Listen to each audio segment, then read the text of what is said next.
Okay, we are live. So, hello and welcome, everyone. Thank you for joining us from home. Today, we are live with Dr. Beth McDougall. Dr. Beth is a medical doctor practicing out of her clinic in Mill Valley, California for the last 23 years. She is long known as a medical detective, facilitating the unraveling of complex and chronic medical issues. She has a new book coming out this year, which I've been so blessed to have a sneak peek of, called Your Pristine Blueprint. The book is such a beautiful deep dive into all things health, emotional, physical, spiritual, and mental health. It offers a totally new perspective on health and the way we approach it. To me, it feels like such a huge piece in the way that medicine will be approached in the future from a more holistic view. So today we'll be covering the topic of mental health and its relationship to what Dr. Beth calls the pristine blueprint. Mental health is such a relevant topic right now. It's really top of mind for so many people. With COVID and the state of the world at large, it's a topic that affects us all. Recently, Unify just ran a campaign called Pledge for Life for suicide prevention, and we have Mental Health Awareness Week coming up on October 3rd. So thank you so much, Dr. Beth, for being with us today. And we'd love to just dive right in. Dr. Beth, how do you approach mental health disorders when someone presents with, let's say, depression?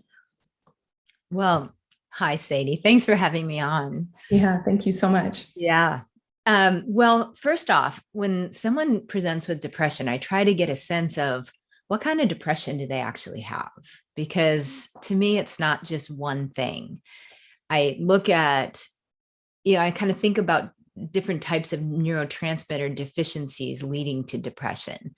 So very often depression is caused by low serotonin, and that has a different quality to it from depression that's caused by low dopamine or low norepinephrine.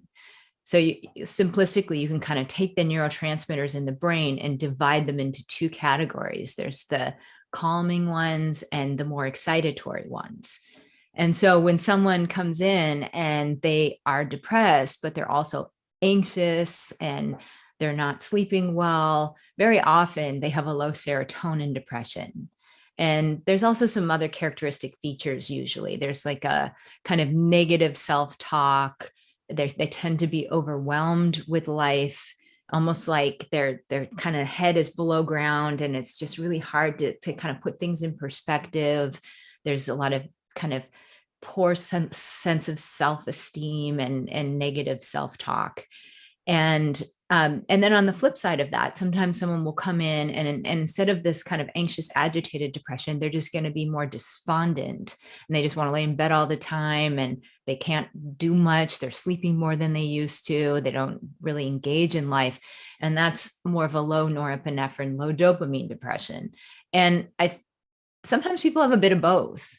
And then there's even other types of depression that more are related to more systemic issues going on, like infections that are infecting the nervous system. And there's like a neuroinflammatory component. And I'll get clues about their situation, kind of like taking a thorough history and in looking for signs and symptoms of infection aside from the mood disorder. But what I like to do when someone presents with depression is really look at all of the things about our lives that contribute to depression instead of just slapping them on a medication or something. Like, to me, that should be the absolute last resort. And really, when you address underlying issues that can contribute to mood disorders, it often is not necessary to use a medication. Occasionally it is, but very, very often it's not. So, when someone is depressed, I look at not only the neurotransmitter imbalance, but do they have any hormonal imbalances? Do they have any gut issues, like potential infections in the gut? Are they eating foods they're allergic to? What's their diet like? Do they have any nutritional deficiencies? And again, do they have these potential infections that can be creating an inflammatory process in the brain? So, definitely I can break those down if you're interested in hearing about those, because I think that sounds amazing. Yeah. And I will do that. And then I think also about lifestyle factors, and then more psycho-spiritual issues. And I think will kind of bring us around a little more to my book. But yeah, in terms of the physical factors, hormones play an incredibly huge role with your mood. And I always tell people that the neurotransmitter balance in the brain rests on a foundation of hormone balance in the body. And very often hormonal imbalances are overlooked. So for example, the sex steroids in both females and males play a huge role in mood. So for a female, for example, estrogen acts like a antidepressant almost in the brain. It actually almost has a neurotransmitter like effect. And when women go into perimenopause or menopause, for example, and their estrogen levels drop, they can have profound depression and serotonin deficiency related to that. And it's always a really sad thing when that's being overlooked and then they're just placed on a medication to compensate for a deficiency of something else. Right. Same is true for testosterone in males. Men's testosterone can fall under times of stress or even as they age, and then they can develop mood disorders related to that, not only in the serotonin department, but also in kind of the dopamine and norepinephrine type deficiency depression. And so I think it's critical to look at the sex steroids. The other thing that's absolutely essential is looking at the thyroid, because the thyroid gland produces an active thyroid hormone that is required in the brain for the brain to convert tryptophan into serotonin, which is, the antidepressant kind of neurotransmitter. And so if you don't have enough thyroid, you can have trouble producing enough serotonin in the brain. And then thyroid is also kind of a stimulatory compound that enhances the release of norepinephrine and dopamine, the more excitatory neurotransmitters in the brain that give you the zest for life and, kind of just make you feel alert and awake and present. And so if you don't have enough thyroid, you can end up with a mixed neurotransmitter depression. Fascinating. I have a question that's kind of arising with all this that you're saying. I'm wondering, do you feel like that most of the population is actually dealing with some kind of deficiency in one or more than one of these areas? Because it feels like the general mood in the world is low. Yeah. Well, yeah, I would say the next kind of hormonal area I always take a look at are the adrenal hormones. And we're stressed out, Right. globally, and the pandemic has only made this worse. So when someone has been under stress for prolonged periods of time, the adrenals will typically work overtime, and then start to just poop out a little bit. And not the part of the adrenal glands that make adrenaline, which is, the acute fight or flight hormone that make you feel anxious, but more the adrenal cortical hormones like cortisol, DHEA, pregnenolone. Those things can start to deplete if someone's been under stress for too long. And so when you're asking, like, do most people have a hormonal imbalance? I would say this is the most common type of hormonal imbalance that I see.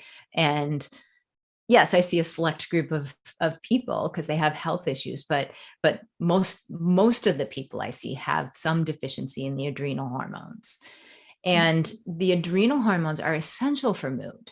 So for example, even cortisol, which has become like a maligned hormone, people think of it as such a bad thing. And it is true, like when it's overabundant, that's not good. In the initial stages of stress, when people are overproducing cortisol, that can have some damaging effects on the brain and be difficult for the body and cause like fluid retention and weight gain and all sorts of problems. But when it falls and it's too low, then that can have cause a whole host of other issues. And many of those manifest in the brain because the brain really relies on cortisol for its utilization of glucose. And so if there's not enough cortisol, that's almost like in certain ways, the brain can be starving for the raw material from which to make energy. And that can affect neurotransmitter production. Okay.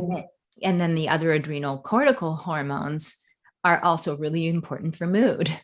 So to me, it's absolutely essential when someone comes in with a mood disorder to take a good look at the whole kind of hormonal milieu and really get a sense of do they have that appropriate hormone balance for the neurotransmitters to rest on? So that's one area that I think is huge. And then it's just so important to take a look at the gut.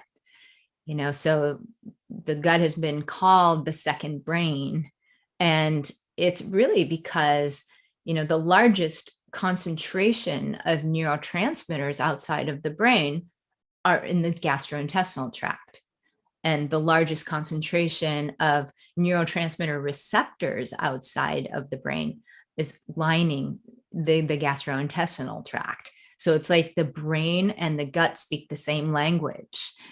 And the immune system, 70% of your immune system is actually lining the gastrointestinal tract. And you have an immune system in the brain that kind of surrounds your neurons and everything. And the immune system of the gut and the immune system of the brain also speak the same language. So if you have an infection in the gut, or you're eating a food you're allergic to, and your gut immune system is mounting an immune reaction, those intermediates are going to talk to the immune cells in the brain. So inflammation in the gut can produce inflammation in the brain, and inflammation in the brain can affect neurotransmitter production in the brain. So the gut is absolutely huge. And we're also learning so much about the microbiome and how the bacteria and the fungi and everything that are part of our gastrointestinal tract, which outnumber the 37 trillion cells of our own body, those microbes produce intermediates that can get absorbed into our nervous system and actually affect neurotransmitter production in the brain. So we are very much controlled by the microbiome of the gut. And to the point where, like, if we have an overgrowth of yeast in the gut, for example, that can cause us to choose different, to crave sugar and eat more sugar so that it can kind of feed itself. And then the yeast produce intermediates that can fog our brains or, affect how we think and affect our moods. So it's absolute. We are an indivisible whole, really. And so we really need to be thinking incredibly holistically about mood disorder. And then I think diet plays an incredible role. And I think I've really become more and more and more aware of this over time. And particularly when I see people on bad diets and things like that, because, like, for example, there's sometimes people are doing like a keto diet, for example. And I love the idea of keto diets. You're kind of giving your brain an alternate fuel to burn, and you're giving your body an alternate fuel. You're kind of retraining your body how to burn fat, and that's all beautiful. But once in a while, the person's brain really suffers from glucose deficiency. So I'll have people on keto diets who are doing great in many ways, but then they report kind of depressed mood or just kind of lack of mental energy. And all they need to do is add a sweet potato in the day or something, and their mood just brightens right back up. So it's really important to look at that. And then sometimes someone will be on a vegan diet and they don't get quite enough protein. And I know people say, well, plants have protein and grains have protein and legumes have protein. And yes, that's so true. But some people actually require a higher level of protein because they have a genetic difference where they, for example, cannot shuttle L-tryptophan, which is the amino acid that's the precursor to serotonin. They cannot shuttle that across the blood-brain barrier as readily as the next person. It's like their transport protein doesn't work as well. So they have to eat more protein than the next person who doesn't have that genetic difference in order to get enough of the raw material in the brain in order to make serotonin properly. And so there are some people that don't do so well on a vegan diet. And so sometimes I'll be able to kind of tell that when I meet with somebody and just say, hey, I'm sorry to say this, but like you really need to either really push the the plant protein to a much greater degree than you're doing, or consider, introducing some animal protein into your diet. Wow, fascinating. Mm-hmm. Yeah, it really, one thing that you mentioned was how when we have a yeast kind of overgrowth, and that can actually make us want to consume different things, and how interesting that is, because it's like, it really brings to light how much of an effect this actually has on every single part of our lives. Yeah. Mm-hmm. I know we think of ourselves as these autonomous beings, but we're very much controlled by these microorganisms that live inside of us. And yeah. So yeah, I think there's just so much to think about. And then, like I said, infections are under identified in people with mood disorder. And I'm not talking only depression, but when someone is bipolar or they have psychotic features, we know that, for example, schizophrenia is associated with an inflammation in the brain. And inflammation in the brain is most often associated with an infection. Not always, because there are certain other things that can cause it, head trauma, the gut-brain connection that I was just mentioning. But very often there's a systemic infection and it's causing some localized inflammation in the brain. And I'll see that in people with really profound and intractable kind of mood disorders. I just lost somebody to suicide, which is just such a tragedy. I'd known her for over a decade, and she had some inflammatory, she had some infections that were producing inflammation in her brain. And she was doing somewhat okay with that. But then she had been on an antidepressant for years, for at least like 25 years, and then decided it was time for her to wean off of that. And she talked to me about it. And I was just like, well, I'd be very careful. If you were going to do that, you'd have to do extremely slowly with this kind of support. And then I kind of lost touch with her, and she ended up, under the advice of someone else, doing it incredibly fast. And it kind of set her brain off into a really imbalanced place, and she couldn't find her way back. Her brain got super sensitive, and she couldn't even get back onto the medicine that she had weaned off too quickly. Like after she had weaned off of it, then she could no longer tolerate the medicine, and she couldn't tolerate anything else that psychiatrists were giving her to try to calm her brain down. And part of that was the underlying inflammation in the brain from the infections, but then she could no longer tolerate things to treat the infections. And so she just was in this horribly dark place of just profound nervous system hypersensitivity. And she lived that way for about a year and then took her life. So that just such a tragedy. And I bring that up for many reasons, just to say, yes, there's an inflammatory component in a lot of people's mood disorders, but also be very careful about just getting onto some of the pharmaceuticals for depression, because they can be really hard to get off of. And I was noticing, I was talking with my daughter, who's a junior in college, and she was just saying it's so common in her peer group, like in her age group, for young women in particular, to be on SSRI drugs. And I think it's 1 out of 5. So it's just like these things are given out as the first approach to a mood disorder when really they should be the very last resort. And when they're needed, they're needed, obviously. But like we can get into, natural treatments that you can do, not only like identifying these underlying issues that are really causing the mood disorder in the first place, but then, then if you need a treatment, there are natural things that you can do, from amino acid therapy to some herbs and things like that, in addition to, healing the gut and balancing the hormones and all of that, and so like I said, for me in my practice, it's very, very rare that I have to put someone on an antidepressant.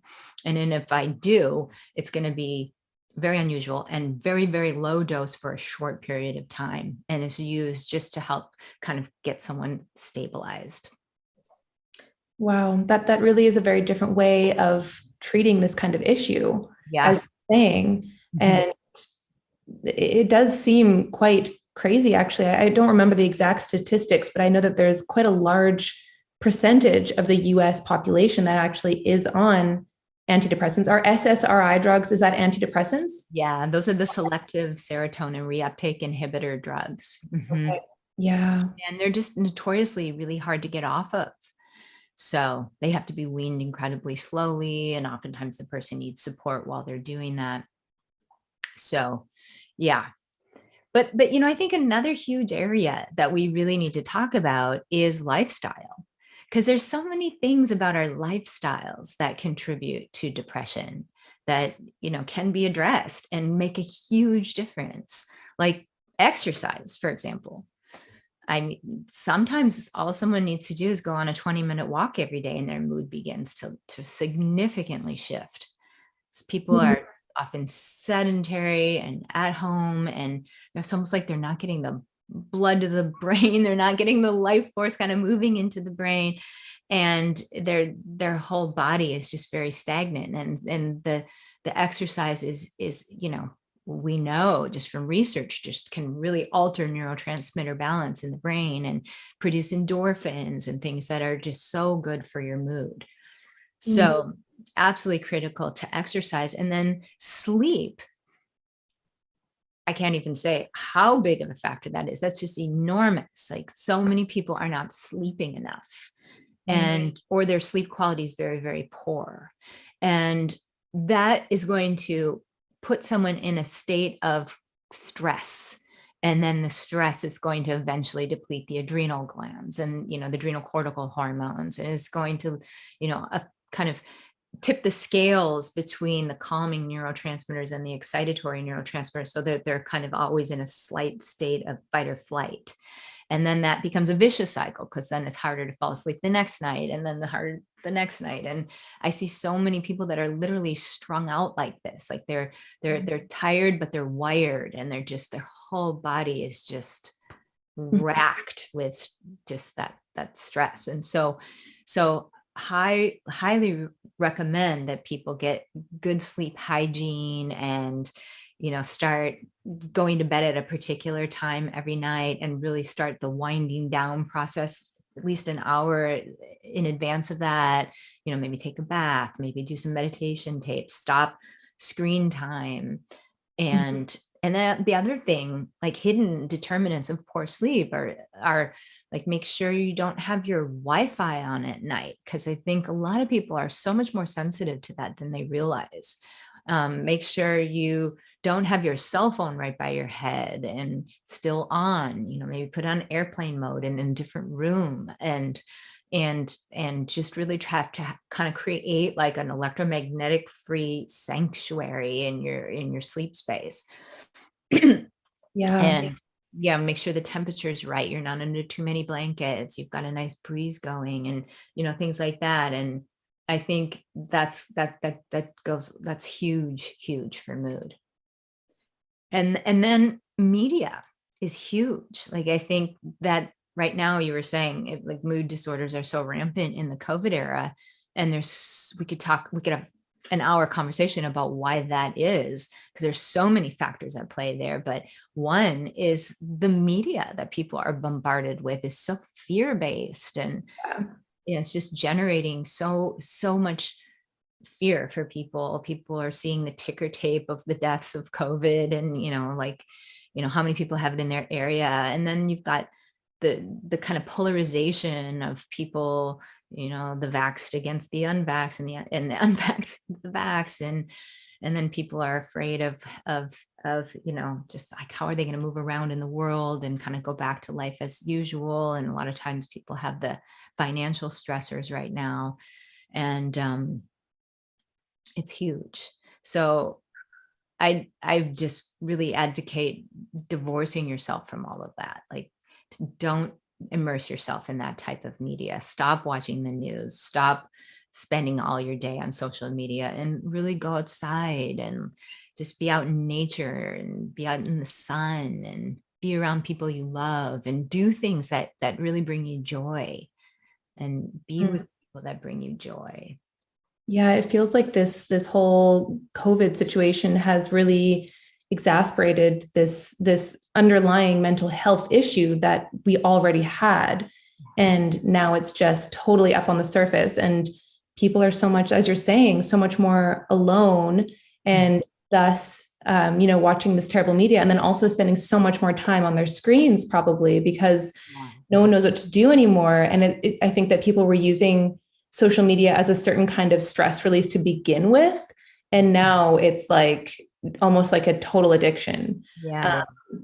And I can imagine this is also majorly contributing to this issue with mental health that we're facing right now. Yeah. And it's like the dopamine hit that people get every time they go onto social media is making it so they can't experience dopamine in kind of regular interactions and regular life. And so it's a huge problem.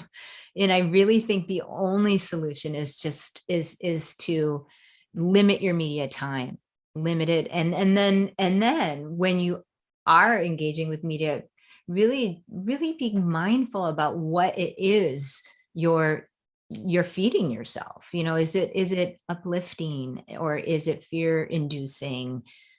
I always think about the kind of the Hawkins scale, and how he was able to measure the vibratory rate of different emotional states in humans.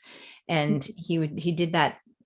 He created the Hawkins scale of consciousness over years and years of research, where he was measuring, different people, and then taught examiners to measure people. And there was kind of consistency from examiner to examiner. So it was pretty objective, even though a lot of people don't think of kinesiology testing as objective. But what he was able to show is that that emotional states would calibrate on his scale, and those that were under 200 on his scale were very weakening to the body, and those that were over 200 were strengthening to the body. And the emotional states of fear and anger and things like that are under 200. And I think so many people are kind of operating in with those predominating in their lives right now. So it's hard on the immune system. Wow, that's very interesting. It just really shows how incredibly important this is. Yeah. It just is such a huge piece that I feel is so often overlooked in some ways. Yeah, it is. And, instead reading something like some inspirational material that's going to put you in a state of peace or love, or, even bliss, if it's something like really spiritually inspiring, that's going to have such an incredibly beneficial effect on your health and your mood. So just, you can almost think about media like food in a way. Are you feeding yourself junk food and garbage? Or are you I was just thinking that high vibrational, like high life force food? So it's really your choice. It is in your power to choose. Yeah, it's so powerful. It feels like so much of what we've already talked about is some things that we actually have in our own control. It's like, you were just saying, it's about like, what are we consuming in terms of media? And it's like, diet and media and, what are we doing with our actual time? Are we outside often? Are we, getting exercise? It's like, it feels like it's all about what we're actually feeding ourselves with. Yeah. So yeah, it's so beautiful to feel like there's actually something that's very empowering about that. Yeah. Yeah. And then I would say the largest area that contributes to mood that our medical system is not really kind of set up to help people unearth is the kind of whole psychospiritual terrain of what we've stored in our energetic anatomy, like in our biofield, in our chakras, basically related to our biography. And you're not going to get this kind of area addressed in typical Western medicine, unfortunately, but this is probably the biggest underpinning of what is leading to mood disorders in people. And by that, do you mean, when you say our biography, do you mean kind of our upbringing and the things that we were fed before we could feed ourselves in some ways? Mm-hmm. Or very much so. Yeah. I think what I'm referring to here is really, yes, what you said, like the socialization, your kind of familial and cultural conditioning that really affected what you believe about yourself and what you believe about the world. Mm-hmm. These are ideas that are fed to you that you can adopt as that can really color your views of others and people and situations. And then also traumatic experiences, even large and small. So oftentimes we have traumas as when we're growing up that we weren't fully equipped to deal with at the time. And so there's a lot of like energetic signatures of emotions that are unmetabolized because we weren't able to really feel them and clear them at the time that the trauma occurred. Yeah. And so much of what what causes depression in people is all of these kind of underlying concretized energetic signatures that are acting like these clouding lenses that are really obscuring how we view people and situations in the world. Mm-hmm. Yeah, I really love what you were saying about these traumas that we didn't have the capacity to kind of process and feel at the time. And it made me think of a friend who said to me a couple of years ago that one of her childhood traumas, and she was kind of trying to make a point that it doesn't actually have to be a big thing, like you said, large and small. And she said, one of her childhood traumas was her parents going to work every day. And so feeling that sense of abandonment and not understanding at a young age, it actually had an impact on her, her life. So it's very interesting to kind of see, oh, these things that I didn't realize had an impact actually did have an impact. Right. Mm-hmm. I know, super simple things like your ice cream fell off your ice cream cone. Like no one got you a new one. I mean, like super, super simple things to just really traumatic, emotional abuse, sexual abuse, abandonment, these kinds of things. Or another huge area that I sure see in my patients is people that grow up in families where one of the parents was depressed themselves. It's fascinating because like a lot of times when a parent is struggling with their own mood disorder, they're just not able to really be there for the child the way the child needs. And it's not any fault of the parent. It's just that they couldn't be there. And so some of the needs weren't met. And then the person believes that their needs weren't valid and, they didn't deserve for them to be met. And, it just really affects how they feel about themselves and their worthiness and all of that. So it's, how does one kind of start cracking into this kind of gold mine of underlying determinants of their mood disorder? I think it's really about meditating and learning how to kind of engage in a body-centered meditation where you are first grounding in to your body and grounding on the earth, and then spending some quiet time just feeling in to your body and places you're holding tension. You know, people can eventually learn to kind of feel their auric field, and then their individual chakras and what they're holding in each of these, and learn to kind of center the seat of their awareness in a part of their energetic anatomy until what is stored there kind of reveals itself and opens up like a book of information for them to learn from. And then they can, you know, once they learn what they need to learn from what was stored there, then a person can learn how to ground off this stuck energy and kind of ground it down into the field of the earth, so they don't have to carry it around with them.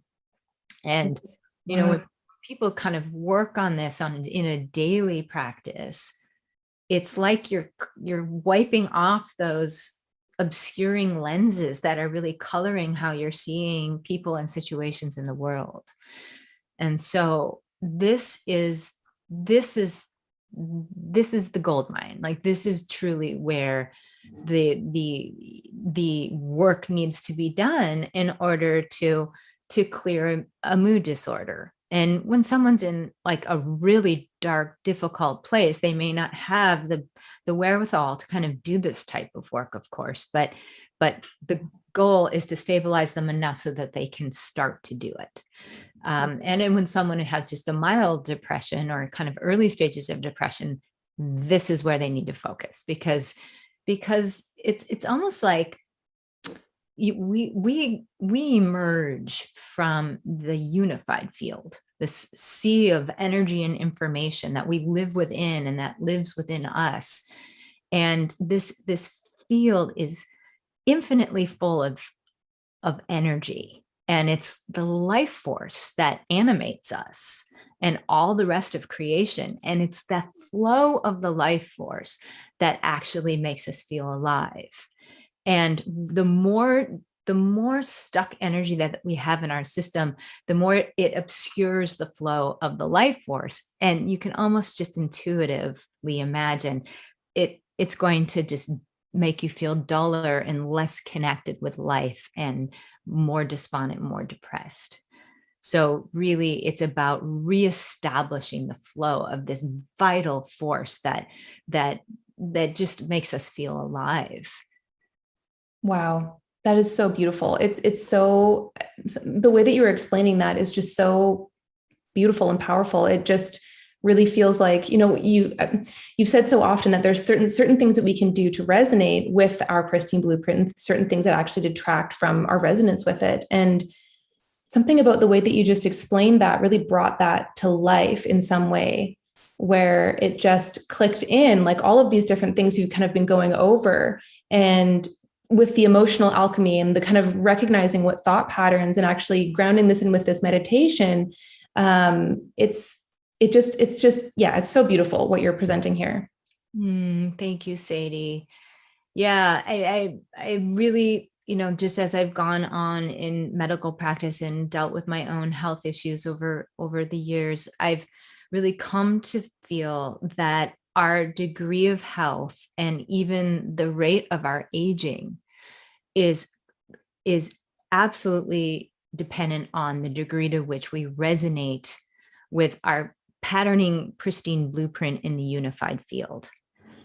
And the way that I came to that idea was just really kind of diving into physics and understanding the, you know, the kind of the new thinking in physics that's really describing the energetically dense nature of the unified field, you know, this field of energy and information that we exist within and emerge from.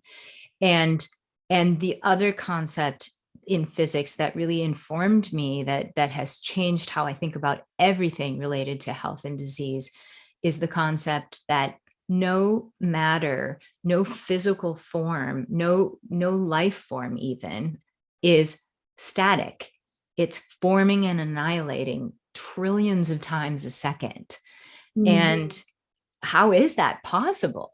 Literally, like there's a flickering in and out of existence every 1.1 trillion of a second. And Wow, that's amazing. how is that happening? It's it's happening because there's a blueprint, there's an information set, there's a data set that is really leading to the unified field kind of manifesting in this exquisitely complex being that we are. You know, we have 37 trillion cells, each with billions of chemical reactions happening in them every second in a coordinated manner. And this is all flickering in and out of existence every, trillions of times a second. And so it's like that data set is orchestrating that. And there are things that are going to enhance our resonance with the data set and things that are going to take away. And I really feel like pretty much everything we've talked about that leads to mood disorders is due to the accumulation of dissonance. Yeah. Basically, whether it's negative media that's inducing kind of like a lower emotional vibratory rate, or whether it is, like gut imbalances from pathogens or foods that aren't compatible with our system, or just not doing the things that enhance resonance, like not sleeping enough, not spending time outside in sunshine, not being around people that lift us up and, help us feel joy. Mhm. So it's really, we can enhance resonance with our blueprint and avoid things that are going to detract. And the higher emotional states that we're able to achieve because of doing the right things and doing the things that bring us joy, we can transmute the dissonance that we've accumulated. Right. So is this kind of the hero's journey that you talk about sometimes? Yeah. The hero's journey is really diving in, tuning in to what is not you, what was the conditioning that you've experienced that's affected how you feel about yourself, the lies that you've believed, and what's still retained in the system related to traumas and the unmetabolized emotions. Like that is truly the hero's journey, because sometimes people and we all are avoiding coming in contact with that, because it's under our conscious awareness, and so many of us are leading lives that distract us from that, Mhm. or we're seeking gratification and just kind of always running away from actually sitting with all of that. But the way out is through it, and really sitting with it, and just it feeling into what's in the body, really becoming aware of the ideas that you believe, and then objectively deciding, do they serve you or do they not? Mhm. And really being able to kind of parse out, like, what serves you and what doesn't, what can go, and then making a conscious decision to let it go. Wow, that is amazing. This is so beautiful. It just feels like it's such a kind of like a hot topic right now in the world of spirituality, this deconditioning. And it feels like you speak about that and then you bring in all these different elements that are so much more in tune with health and things that we can actually practically do to really help bring this in more deeply. And it's like bringing it down into the physical and into our everyday lives is so important. Mm. And it's also possible. Like it's not elusive. These are real things that we can actually do. Absolutely. And my book that's coming out in end of October, early November, somewhere in there, really breaks it down, and talks about just almost every area of our lives, and things that we can do to enhance resonance and things that we can avoid. And it addresses It addresses this kind of energetic anatomy and the energetic maintenance that we really need to do in order to have good health. It addresses our thinking and our dominant emotional vibration and how to kind of shift up or shift into a more positive vibratory rate. And it talks about food and even the water that we're consuming. And then it talks about emerging technologies in this whole kind of terrain of energetic diagnostics and energetic therapeutic technologies that can help us out.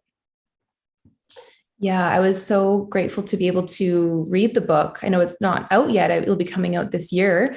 But wow, what an amazing, amazing, amazing tool. Just is so beautiful. And it brings in ancient practices and new technologies and everyday things that we can actually do, like what you're saying. It's so beautiful. It was such an honor to be able to read that. Thank you so much, Thady. Yeah. Yeah. Okay. Okay. Well, I'm not sure if you have anything else that you'd like to add today, Dr. Beth. Oh, wow, there's so much to say. But I think when someone really approaches mood disorder in a holistic way and even takes holism to a whole new level where you're looking at your interaction with this beautiful unified field of intelligence that we're a part of and we emerge from, and you're looking at your relationship to that, you can solve a mood disorder. That's so beautiful and so empowering.